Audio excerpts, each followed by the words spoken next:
book is making me feel very unsure of myself. See, I'm crying already for a fictional person. Hold on. Hello, and welcome to a new video. My name is Smriti, and I love to read books, but I also love to watch content about books.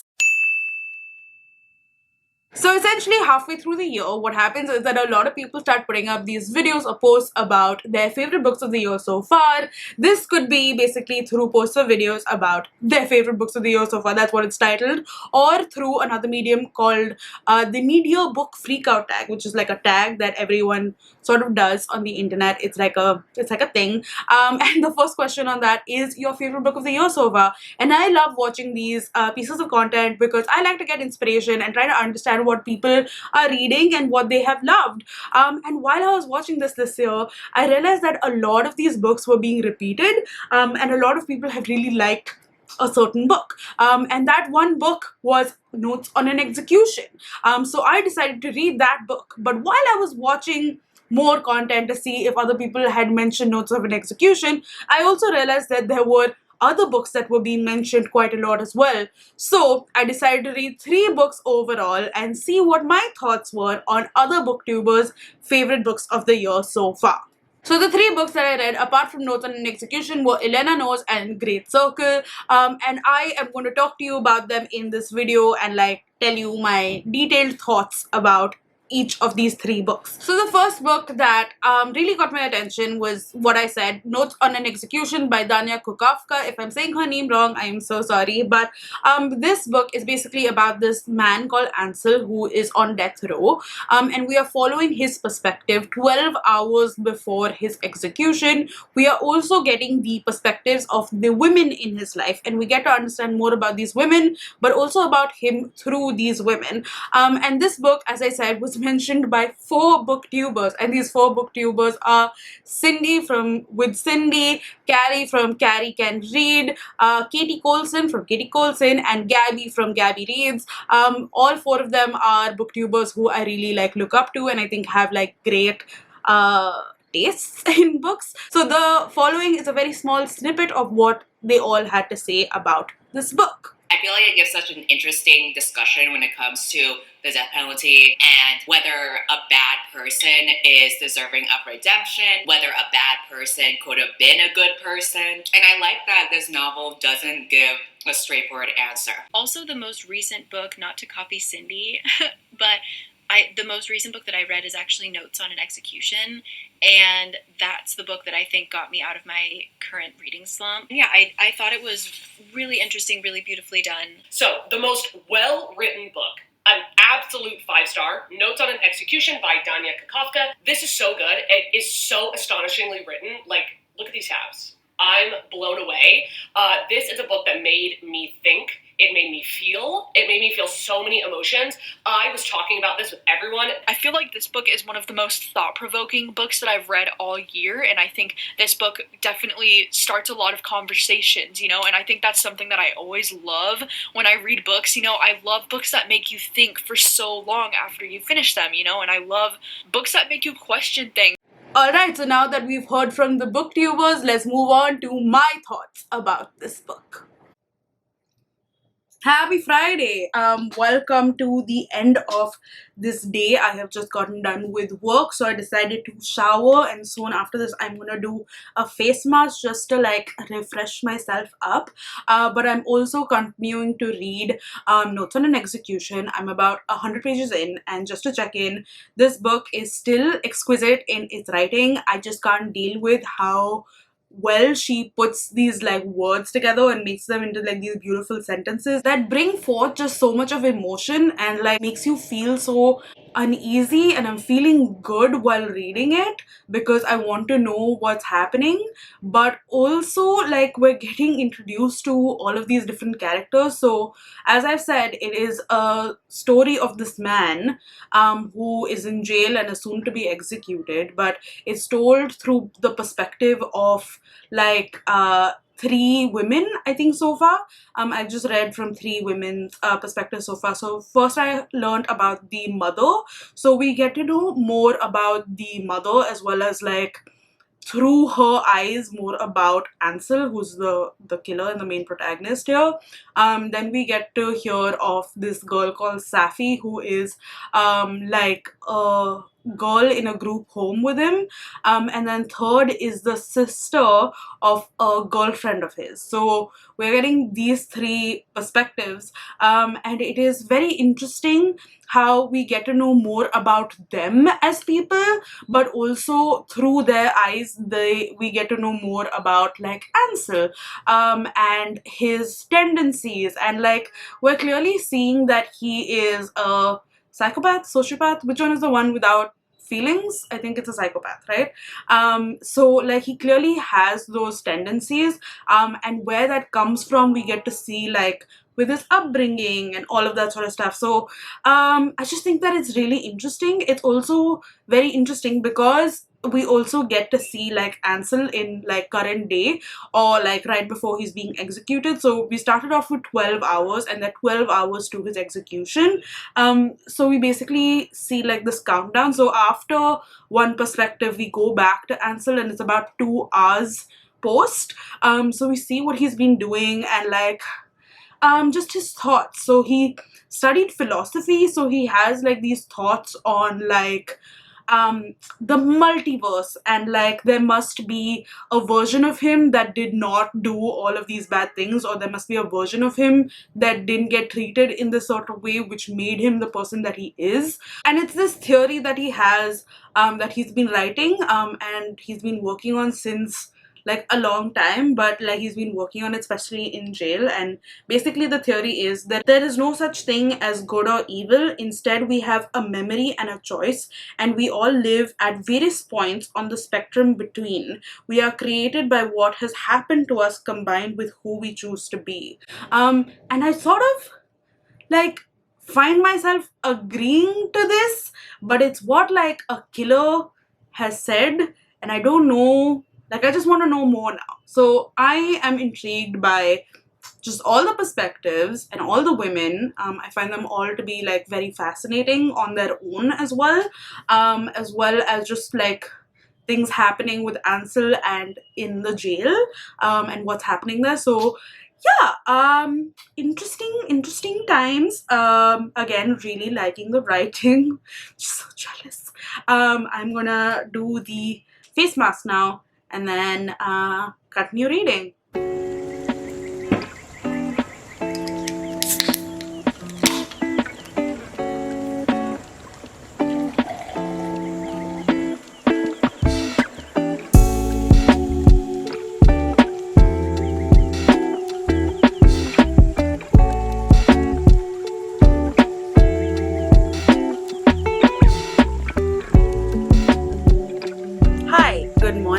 Good night. I don't quite know how to address y'all because it's 4:30 in the morning, and it's Saturday, technically Sunday. I was so exhausted yesterday because I don't know why making videos and like editing them and then putting it up and all of that just exhausts me, and I fell asleep right after I uploaded my last video, which was a book haul thing of me shopping in Bangalore for books. But anyway, that's not what this video is about. This video is about the book that I just finished, which is Notes on an Execution. And this book is making me feel very unsure of myself. In like, I think a good way, I don't know. Because I remember very distinctly in the last clip saying that like, oh, I'm sort of agreeing with the things that this man is saying. And now I'm just like, I don't know if I'm agreeing with it. But then I'm also like, I sort of see what he's saying, but I also like sort of don't agree with him anymore. And it's just making me go around in circles, which is why I see why people say that this would be a really good like book club pick, because it opens up these discussions, especially about like the death sentences and about capital punishment and whether it's actually necessary and whether like people can change, whether there is good in people even in like the most vile humans, and like whether they can change or whether they deserve a second chance, or it just makes you think a lot, but in a really interesting way, because we are getting to know of like this serial killer and how we sort of like make it all about them, because generally, like with all the serial killers that have happened, like for example Jack the Ripper, from like the very beginning to like Son of Sam, or like all the different sorts of serial killers that we are sort of obsessed with, and the limelight goes to them. The limelight isn't shed on the people and the victims as much, and if they are always known as the victims, and that's it.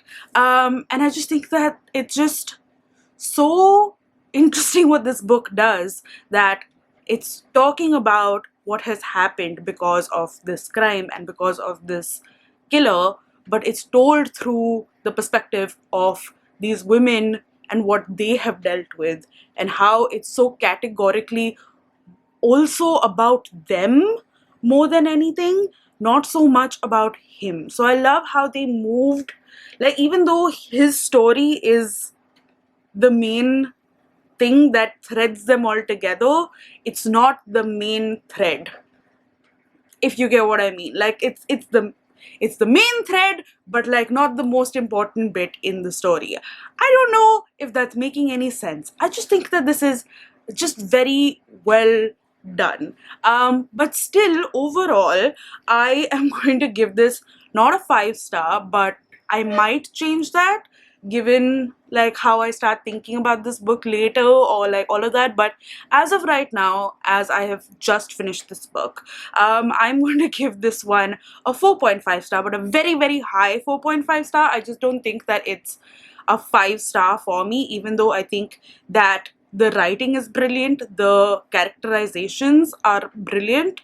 There was a little bit that I found strange as an Indian, reading it, because there was like this character called Safi, whose her father was Indian, but she never knew her father because like she never knew him, and then her mom died, so she always tries to connect with her heritage, but like the way that it goes about it, it feels slightly like, okay. I don't know. I just raised my eyebrow at it. Not inherently bad or like weird or anything, but just like I raised my eyebrow at it.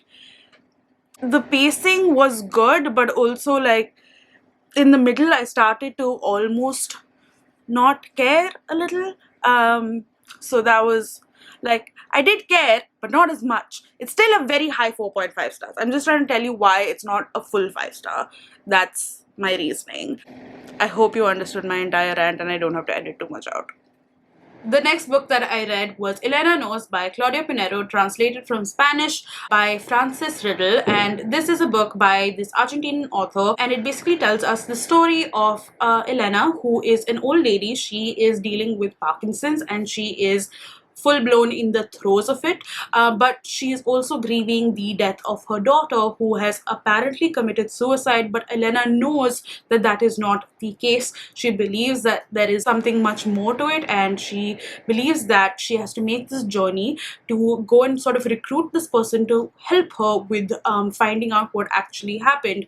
Now, this may sound like a thriller or like a mystery or something like that, but it really is not. In this book, we essentially just follow one day of her life as she goes on this journey. And this book was loved by 3 people who I really like their thoughts and opinions on their books. And the first one is Jen Campbell. After that, I saw Sarah from Freshly Reads Books talking about it. And then, of course, is Eric Carlson Anderson. I think that basically Eric. You know Eric, right? And this is what they had to say about this book. It is a fantastic book that really very realistically shows what living with Parkinson's is like, whilst also being a novel with a very gripping plot, and also, I was going to say a twist at the end. It's not a twist plot-wise, but thematically taking the conversation in a different direction, which makes you reflect on the rest of this novel in an entirely different way. So I love when a book can give you a specific emotion, or when you're feeling what the character's feeling so intensely that sometimes it's almost uncomfortable. And oof, did this book make me feel uncomfortable? It is hard to read, but man, do you feel those feelings while you're reading. I thought that it was fantastic, and it told this story in a way that I hadn't seen before. I think it's a novel that is surprisingly and sadly relevant, but which is also so powerful in how it's written, and also really gripping, because you want to know what happened to her daughter. What is the mystery behind the events that occurred at the very beginning of the novels. And now that we've heard from them, let's move on to the vlog section about this book, where I talk to you in deep detail about my thoughts. Hi, and welcome to Tuesday. I know, you're just like, where has the time gone? Honestly, I have been really busy with work. I have not even had time to breathe. It's honestly been sort of ridiculous. And also this book, even though it's 136 pages, is just really, really intense, and is not a sort of book that I think I can read in one shot, or even read too much of it in one go. So far I'm about 50 to 60 pages into it, and it has made me cry at least thrice. If not cry, then I've fully teared up. You can feel the burning, stinging tears in your eyes, you know what I mean? Because this book is a lot, and I haven't even told you what it's about, so let me do that. Essentially, we are following Elena, who's this really old lady who has lost her daughter Rita, who was basically the only family that she had. Rita was old enough, I think she must be in her 40s, but she has died of suicide. But Elena doesn't believe that she has. She believes that she was murdered, because she feels there was no way that her daughter would have done this, especially because she believes for example, she died in the church, and while it was raining, and Rita was afraid of going to the church when it was raining. So she's there's no way, because she would never do that. And in this book, essentially, we are following her on one day, from the morning to I think the evening. I mean, so far I'm just in the afternoon, the mid aspect of it, where she is basically getting ready for this journey of sorts, to go to this place in the city, which is about an hour and a half-ish away, and to meet someone who can help her with trying to uncover the truth, or to get some answers, essentially. And this would normally sound sort of okay. It's just a person traveling to another part of the city, but Elena also is super old, but also has Parkinson's.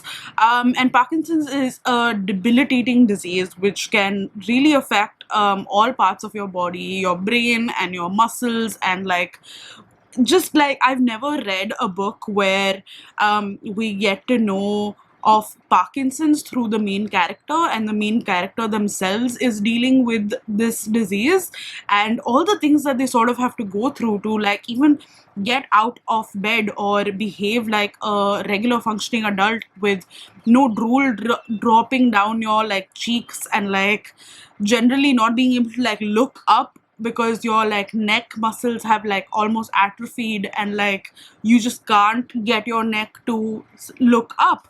It's just the most intense experience, and just it hurts my heart that someone has to deal with this. You see, I'm crying already for a fictional person. Hold on.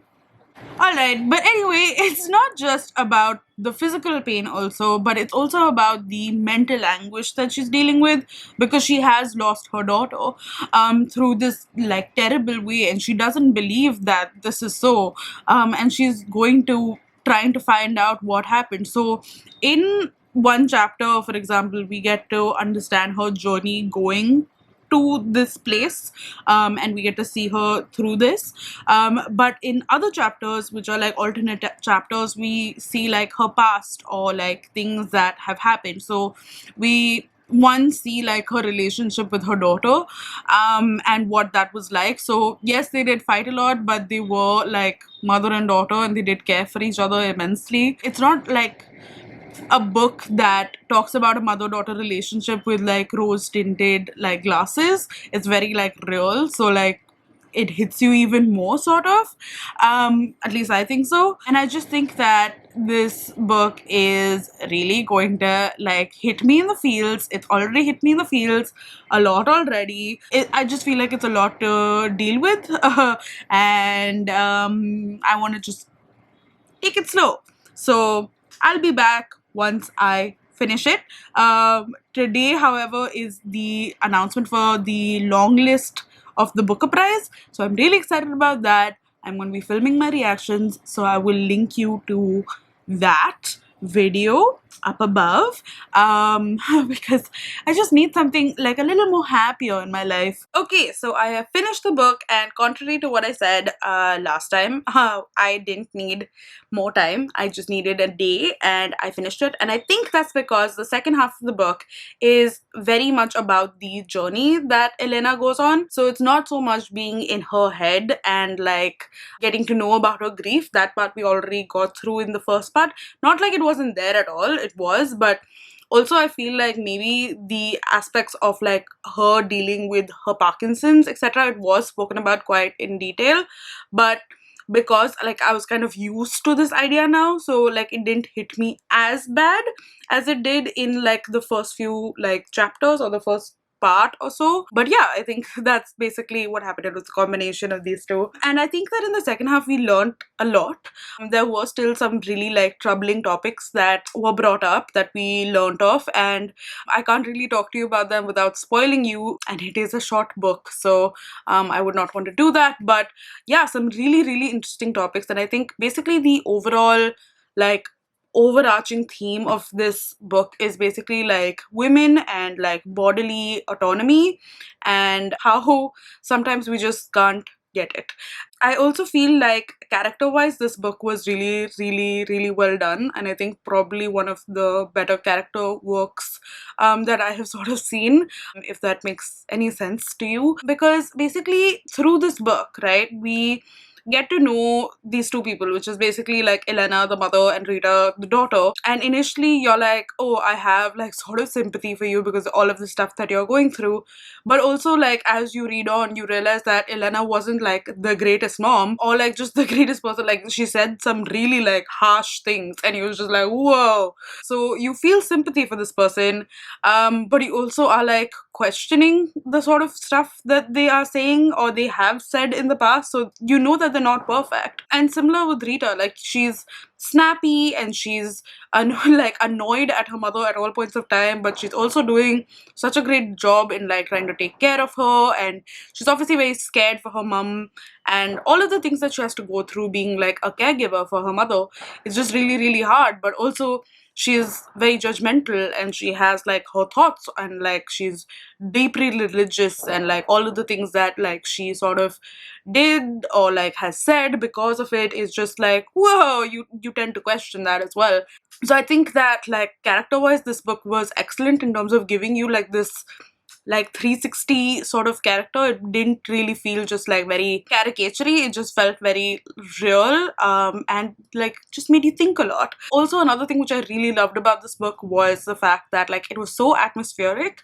Like I just loved the way that Claudia Pinero wrote in terms of like just bringing you into the scene and making you feel like you were part of either that person's like thought process or like what they were feeling, or like just being in their like surrounding area and like seeing what they were seeing and stuff like that. Like I just felt like that was just so like, it was honestly like a movie in my head the way that like it was happening, and I just thought that that was absolutely brilliant. And yeah, I feel like another plus for this book is just like the things that it talks about. It talks about grief, and it talks about living with this disability and with this disease, and what that kind of like makes you go through. And apart from that, about, as I said, bodily autonomy. And just yeah, I think overall I think I'm gonna have to give this one a 5-star. It's just a book that I know is gonna stay with me for a very long period of time. I don't think I would be able to get it out of my brain, and I can totally see what these people were saying when they said that like it's a 5-star read, because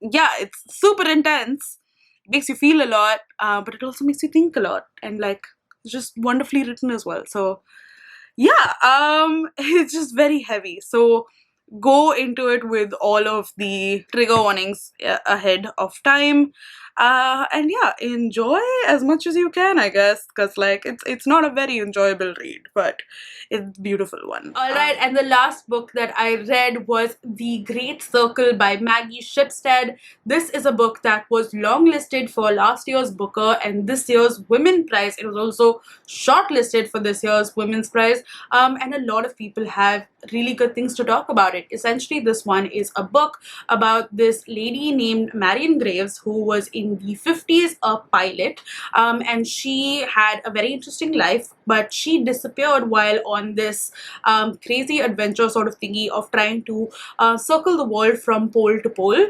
and we never know what happened of her, but there are books written about her, her own diary of while she was on that journey, as well as like an adaptation. And now in current day, there is a movie being made about her, so we are following not only Marion Graves through her journey of being a child and growing up, and we actually follow her from like her parents and them meeting each other and all of that sort of stuff to when she dies. But also we are following the main starlet, essentially this Bollywood starlet who is playing her in the movie, and she herself is also going through some things presently as well as things that have happened in her past. So we basically see both of these two women and their journeys, and that's what this book is about. Now, since this was shortlisted for the Women's Prize, a lot of people have read this, a lot of people have liked it, but a lot of people have really loved it. The 3 people who mentioned this to be in their best books of the year was Emma from Drinking by My Shelf,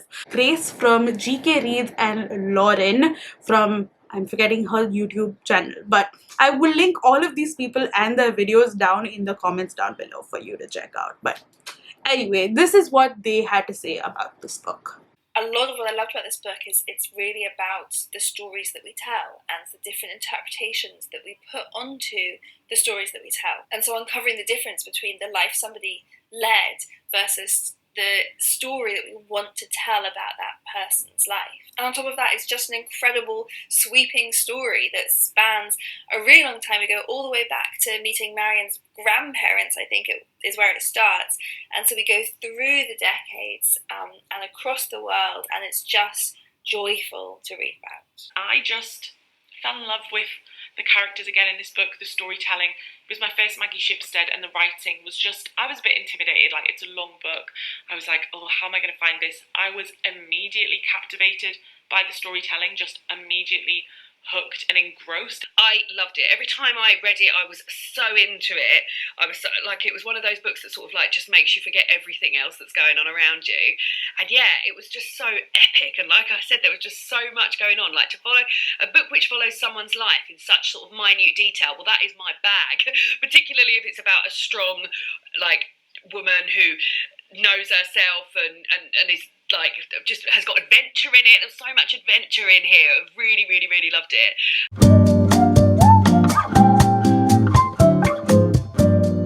Hello and welcome to another really busy day. I am filming this while I am working, and it has been a really busy work weeks in fact. It's like, you know, one of those like, hey, everyone wants to put fires under everyone's ass, you know, like that sort of situation. So it's just been really tiring, and I haven't really had time to read this biggie chunkster, but I am about 430-ish pages done, so I have just this much left. So I'm gonna try to finish it today. I don't know how, because my plan is to put it up tomorrow, this vlog, for you to watch, but well, we will see how that works out. But anyway, point is, 430 pages in, my thoughts, just briefly, quite like, just I thought we should do some check-ins, is that it's fine. I am still not loving it because I feel like there's a lot of like information dump about people.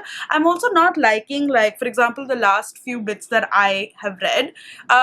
It's like, I don't know why we get like this history lesson on every single like person that we meet.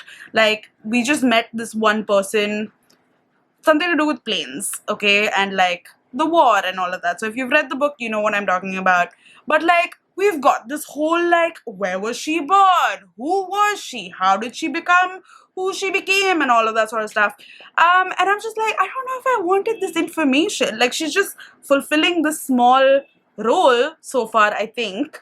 But like, you know, why are we getting this big, huge, like, detail about her? Like, I appreciate usually like side characters being like more fleshed out, but I don't know how much I appreciate it right now because it feels like a history dump download on me.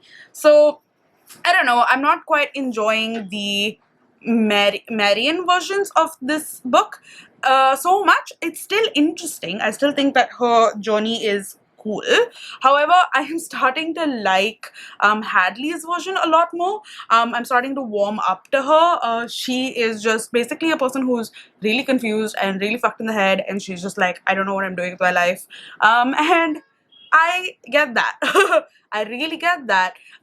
You make a lot of mistakes, Hadley, but like, you're human beings, and I likes you. So yeah, that's where I am right now. Let us see my complete thoughts once this book is done, but I just thought I should just do a quick check-in because like, where am I? What have I been doing? What are my thoughts? No one knows. And there we are. I have finished Great Circle by Maggie Shipstead, and in the previous clip I said that I wasn't quite liking this book as much and I felt like I wasn't really like attached to the characters. However, I had to bite my tongue a few pages later because I got to a point where I honestly was tearing up. I was feeling really, really sad, and I really felt for the characters. So I guess like I was just in a bad place, like mentally, work-wise, etc., that sort of hindered my liking of this book perhaps. But I still stick by all the things that I've said in the past about this book. I do feel like if we had edited a bit of this, if we had cut down some of the parts, then maybe I would have enjoyed this book a way more. I feel like I liked Marian as a character, but I wasn't in love with her as a character. I didn't feel for her as much. I think that I honestly felt more for Hadley towards the end of it, which is quite interesting because I know a lot of people did not like Hadley as a character. In fact, they really disliked her.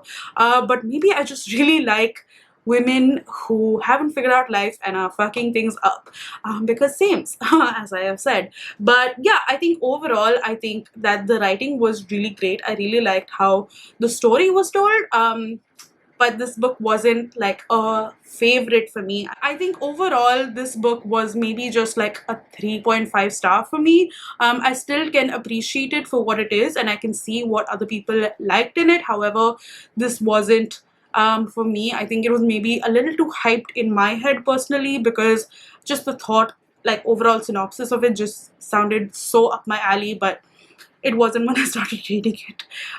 Still would recommend though. It is a high 3.5 stars for me, and that's what we have. So overall in this video I read a book that was a high 3.5 star. I read a book which was a high 4.5 star, which was Notes on an Execution, and I read a book that was a 5 star, that is Elena Knows by Claudia Pinero, and I think that that is a great outcome for this video. I really enjoyed my process of reading these 3 books and understanding why other people have also loved these books so much. So if you have read any of these books, do let me know down in the comments what you thought of them, or if you do plan to read them, let me know. Basically say something down to me in the comments. If you don't want to say anything, you can just leave me any colored heart emoji. I would just love all sorts of colorful hearts. That is all for me in this video. I have a lot of other fun videos that I'm working on currently, so stay tuned for that. Some really interesting stuff coming up, so subscribe, like, and I will see you in my next video. Bye!